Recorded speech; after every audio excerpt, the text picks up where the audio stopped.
What's up? So, we're gonna pull this front wheel here. I got some rims I'll be going to pick up here in the next few days. I got a front disc brake conversion kit for this. These are 14-inch wheels. They allegedly will not fit with the disc brake conversion. So I'm gonna throw that, probably just this front left wheel on, and then go grab the rims to see if they fit, and then we'll go from there. So let's get started.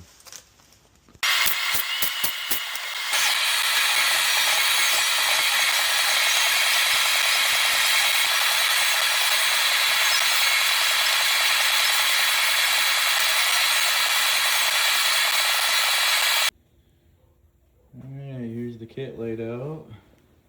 Got rotors, bearings, seals, calipers, hoses, all the hardware, slide pins, crush washers, you name it. Brackets up there. We'll take a look at the instructions now and see what we gotta get going. So I thought the cool thing about this kit was for me to redo the factory drums. It would have cost me around $300. And this whole kit right here was $350. So I mean, really, you're getting the upgraded performance and safety for $50 more. It's kind of a no-brainer. I'm gonna put a dual pop master cylinder in too. I could just run the drums that are on it, but in the future I plan to go with a little bit bigger of an engine, and I don't want to have a whole bunch of go and no stop, so I just elected to do this.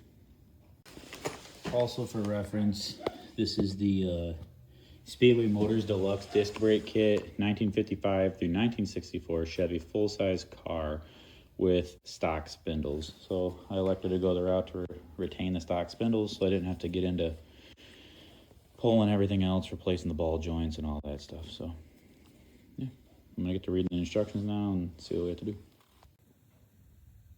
All right, we're gonna get this old drum off of here. I say old, but it should be in pretty good condition. There's only 30,000 miles on the car. The rear drums are in excellent condition. I'm gonna reuse those. I'm just gonna throw some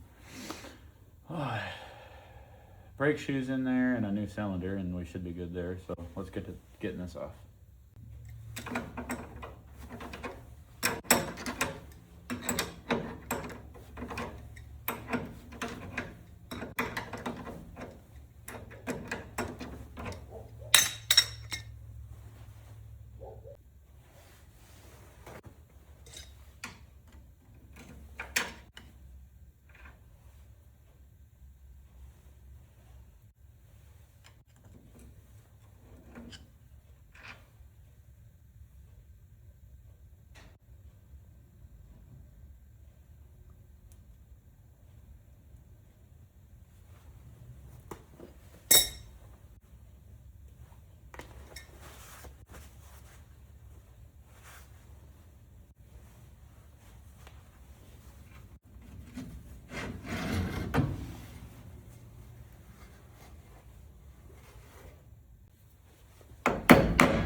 Not that we're keeping these or anything, because we're not, but it is surprising how good of condition these are in for the age. I mean, we still got shoe on here. There's no doubt the cylinder's bad, but I mean, there's not much, if any, leaking, which is absolutely crazy.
All right, we got this all broken down, got the steering arm off there. Now is a wonderful time to get in here with the old wire brush. Get all this stuff wire brushed off. So then I can just throw some, I think I'm gonna put some Eastwood rust encapsulator on it, honestly, instead of just some paint. And then when I get around to pulling the engine, I'll do all the rest of the undercarriage under there. But yeah, I mean, while I'm in here, I might as well, so.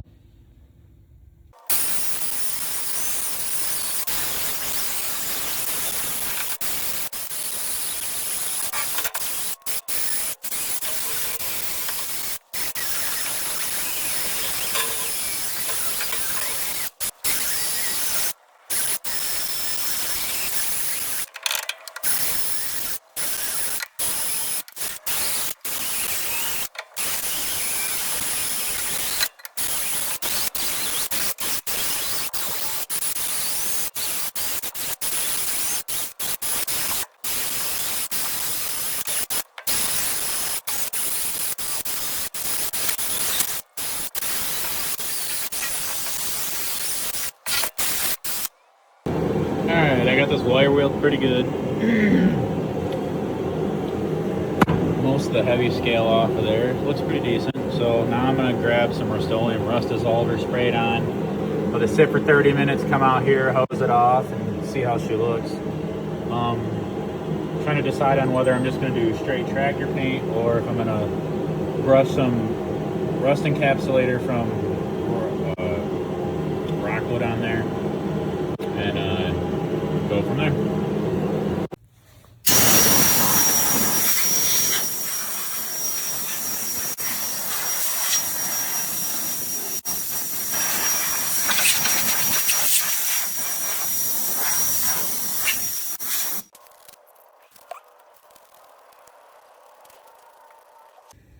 Alright, I got got the rust dissolver spread on there. I'm gonna let it sit for 30 minutes, come out, hose her off, and see how she looks. All right, it's been sitting for about 30 minutes. I'm gonna hose it off now. Looks pretty good.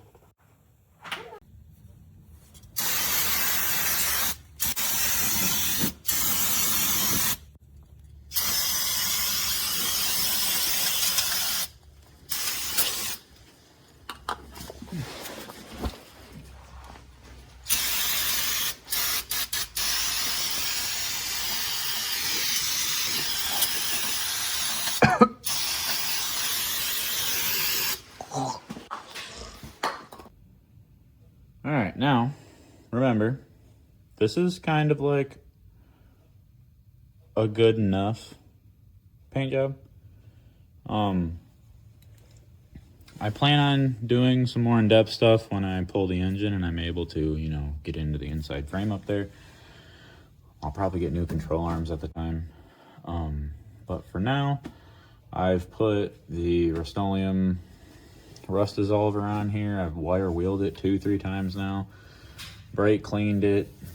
I'm just gonna paint it with some tractor paint for now, just to kind of keep it, you know, a little bit protected / looking better.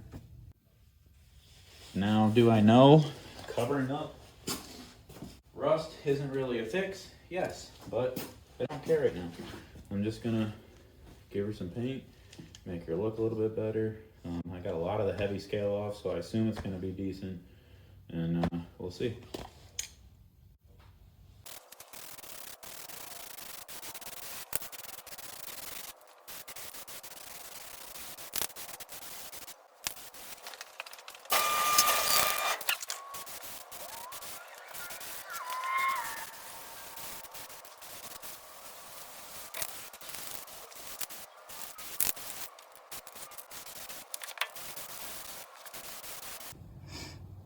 Now, does it look great? Not really, but I think it's good enough.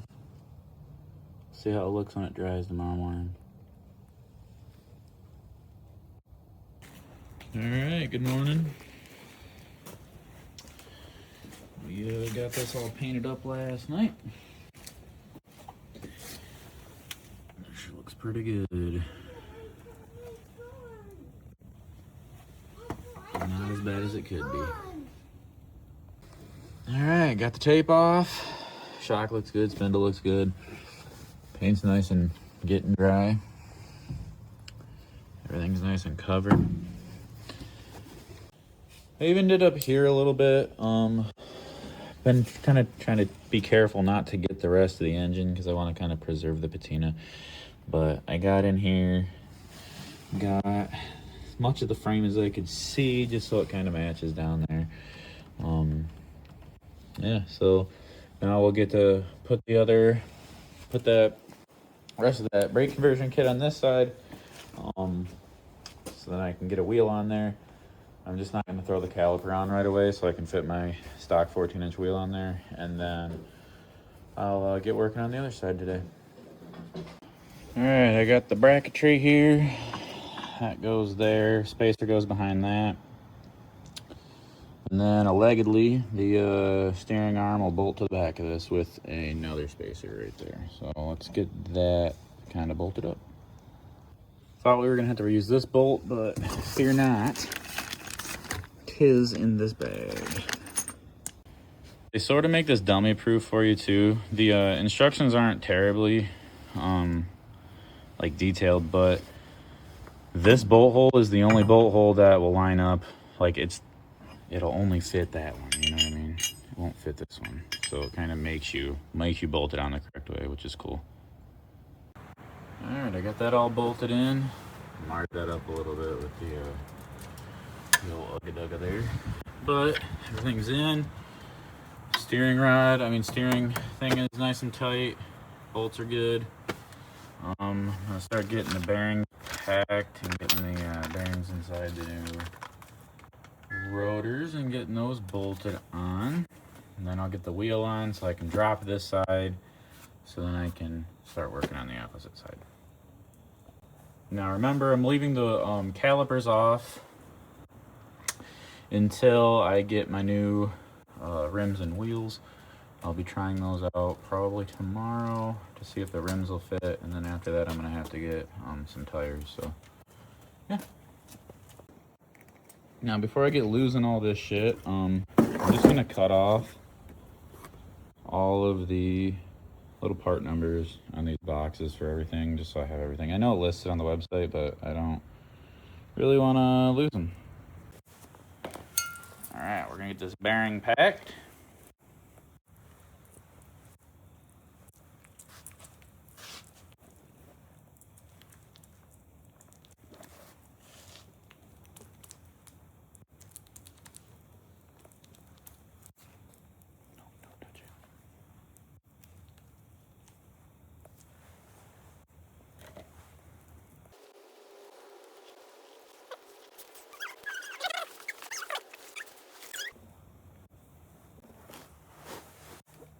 Okay, don't touch it, you gotta wait.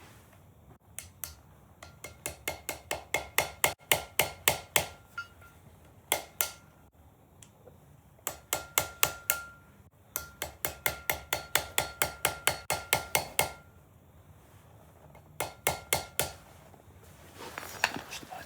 Hey, push the button. All right, we'll toss a little bit more grease into here. Just a touch.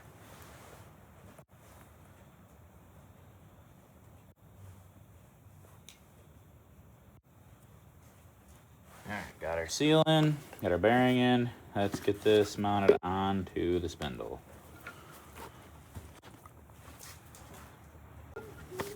All right, let's get this on the spindle. Nice and easy now.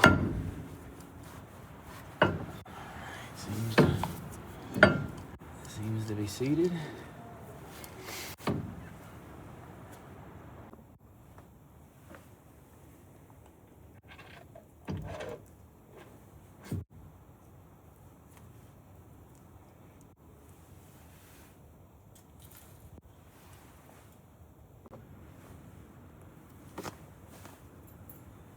Washer on here. Start threading the nut. Maybe. There we go.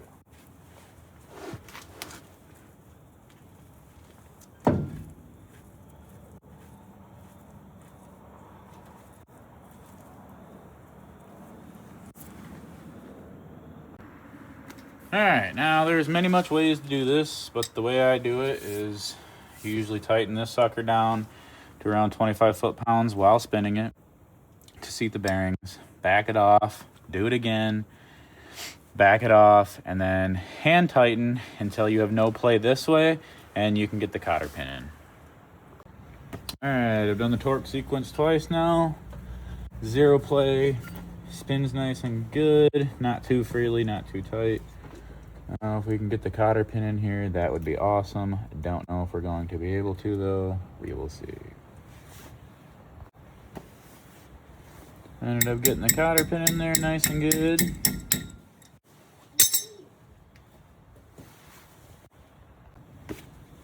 Bend this sucker out. Around.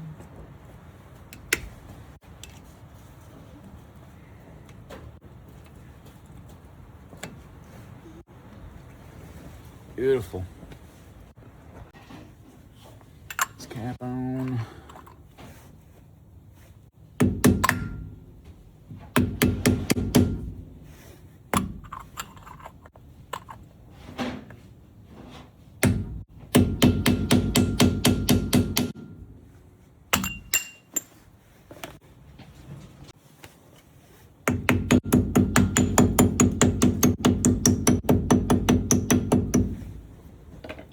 She is perfect. I'll spare you the other side because it's exactly the same, and I'll be able to get it done quicker if I'm not filming, so cool. Well, there's 75% of that front disc brake conversion. I'm leaving the caliper off like I said, so I'll make a video on that when I get around to doing it. I'm going to be going to test fit some wheels tomorrow probably. See if they'll fit. If they do, then I'll be grabbing some tires and fitting those on there. Those are 15-inch, a little bit bigger than the ones that I have now. So, there you are.